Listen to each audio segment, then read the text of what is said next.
A barometer on the economy as inflation numbers are being released. Predictions show that prices could be leveling with gas prices and travel costs down. President Biden is touting his administration's actions to help bring down those costs. NBC's Drew Petrimo joins us live now from D.C. with the latest on all of this. Drew, good morning.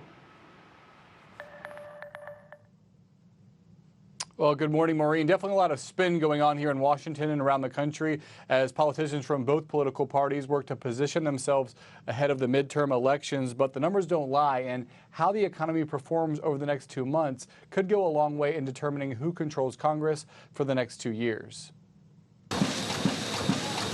With key numbers on the state of the economy due out today, top officials from both parties are making their case to voters. President Biden, speaking at Logan International Airport in Boston, touted major investments in infrastructure that he and fellow Democrats helped usher into law. For too long, we've talked about having the best economy in the world. We've talked about asserting American leadership around the world with the best and the safest roads, railroads, ports, airports. But now we're finally doing something about it. Biden says the major projects will be built by American union workers with good wages and benefits. He also boasted about other parts of his legislative agenda, including the Inflation Reduction Act, which he says is helping to bring down prices. But there's more to do, a lot more to do. And the American people should have confidence that we're on the right track, that we're seeing real progress. But the president and his party still face major headwinds. New consumer price index figures out today are expected to show a slowdown in the pace of inflation, but rates remain historically high.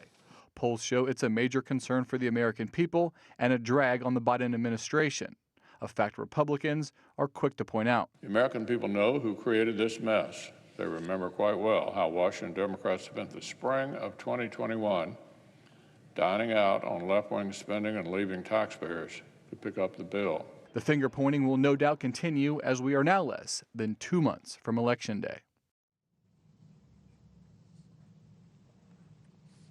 And some key factors in the slowdown of the inflation, gas prices and the cost of travel are down, while at the same time, supply chains are improving. Reporting from Washington, I'm Drew Petrimo. Maureen, back to you. And Drew, what will these new numbers mean for the Fed when it meets later this month? Well, that's a key question. Obviously, the Fed is expected to continue raising interest rates as it tries to combat inflation. The question is how much. And these numbers that are going to be out today and some others out the rest of this week could sway the Fed in deciding just how much to raise those interest rates, which, of course, in turn affects all of us. All right, Drew, thank you so much. We'll be following that report later today. Drew Petrimo live in D.C. for us. Thank you.